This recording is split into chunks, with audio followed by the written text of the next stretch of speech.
Hey everybody, my name is Eveliina Holmgren and I'm a psychology lecturer at Metropolia University of Applied Sciences in Finland.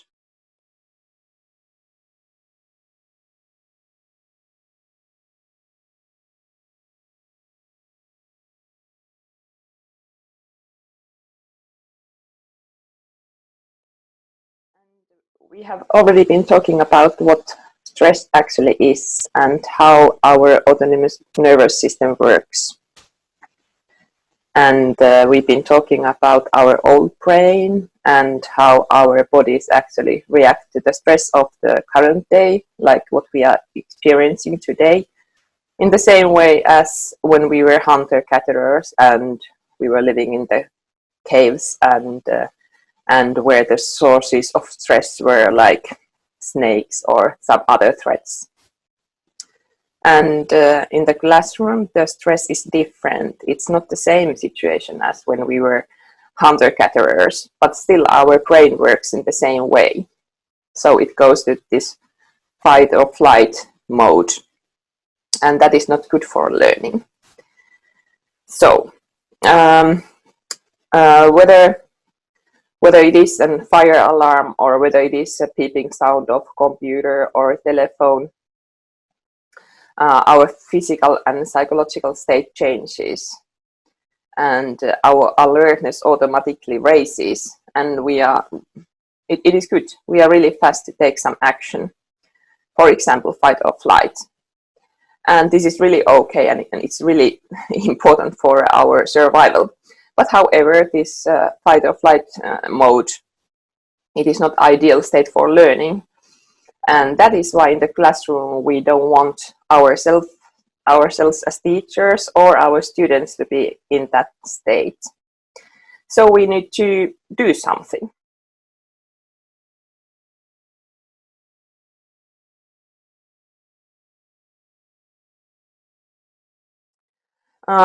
So you as teachers, you need some tools and means to tell your own autonomous nervous system and also to your students' autonomous nervous systems that, hey, now it is actually a good moment to calm down. We are safe. Now it's good time to sit down and just like be together. So let's learn something new.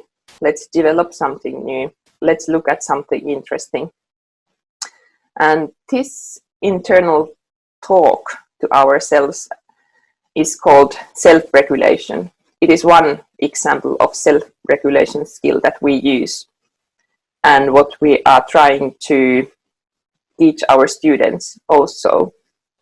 So the way that how we can talk to ourselves, this inner talk, how we can use it to regulate our autonomous nervous system. How can we use this internal talk to regulate our moods, and how can we use it to also change our physiological state so that we could better adapt to learning situation, for example, that we could better come and benefit more of the classroom situation where we should be able to learn. So for this purpose, we are now going to talk about self-regulation skills and how to teach them at schools.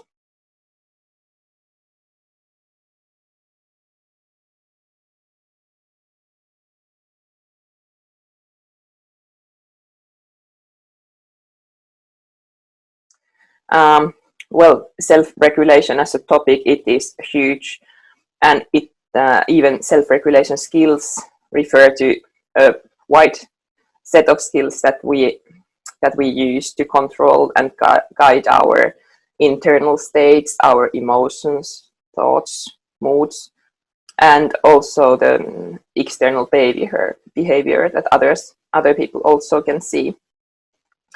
And one situation where we need self-regulation skills is a situation where we experience stress and where we want to do something to that in order to be able to, for example, to learn.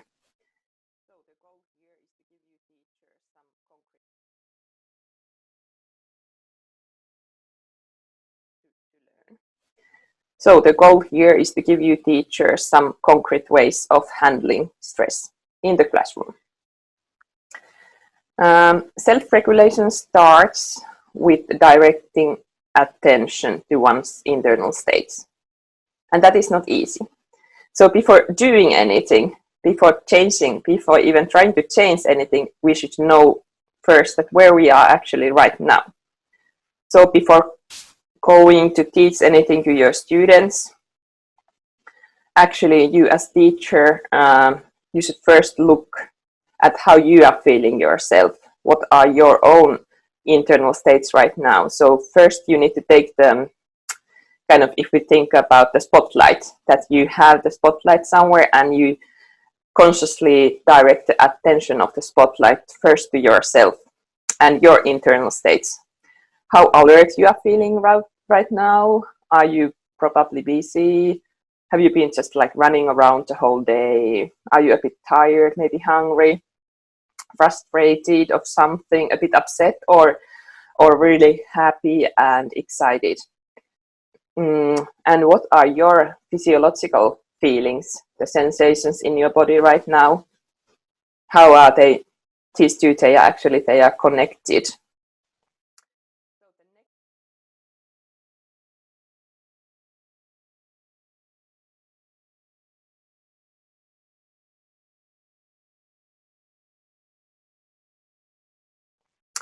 So the next thing is to teach your students to ask these same questions of themselves, to teach the students to take the attention, the conscious attention, and direct the spotlight to how they are feeling right now. What are their feelings in the body, the physiological feelings, sensations, and how about the psychological sensations, feelings, emotions?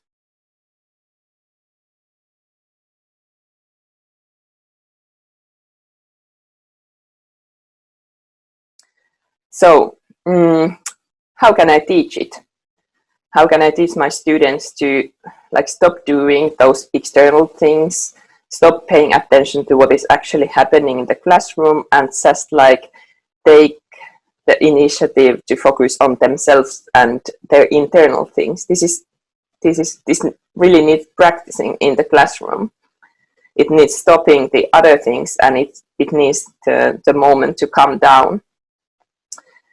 And the students, of course, they might ask that, well, how can I feel now? How can I know how I feel? Where do I know, like, what are my emotions? So it might be that you start with really basic things, that where can one feel that one is tired? Where can one feel that one is excited? Where in the body it feels? I think the key task for the teacher is to teach students to use their conscious attention and turn the attention, the spotlight in themselves, and really like take time to learn to focus on the internal states.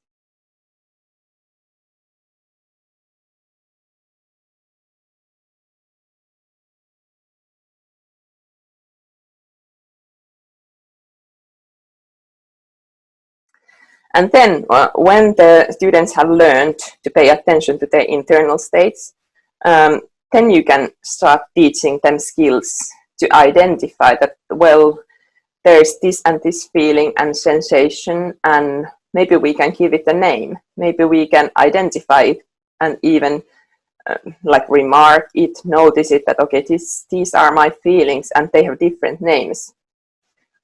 Like the sensations in the body, the thoughts, the feelings.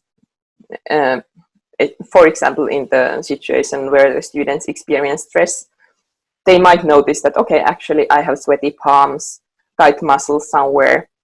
I notice some changes in my breathing, and when they notice these changes, they might also learn to name these physiological states, but also mental states. So you might be teaching your students to name their, saying that, okay, maybe you are now feeling excited or drowsy, or is your state like internal panic actually, or happy, relaxed, and this naming is the second phase that comes after paying attention to one's internal states.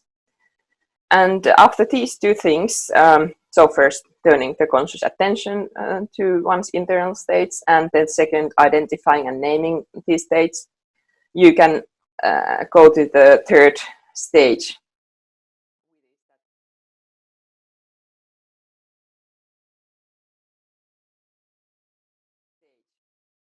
With is that, well, what can we actually do with these sensations we have noticed in ourselves? So, for example, if one is really tired and hungry and drowsy and does not feel like doing any schoolwork actually, so what should be done to increase the activity level? Or if one is really excited and cannot concentrate at all and is really like in the high activity mode, what are the ways of actually calming down and to be more in the learning state of mind? So these are the grounds and reasons for which we think that it is important to teach self-regulation skills at schools, and how teaching of these self-regulation skills actually begins. Thank you.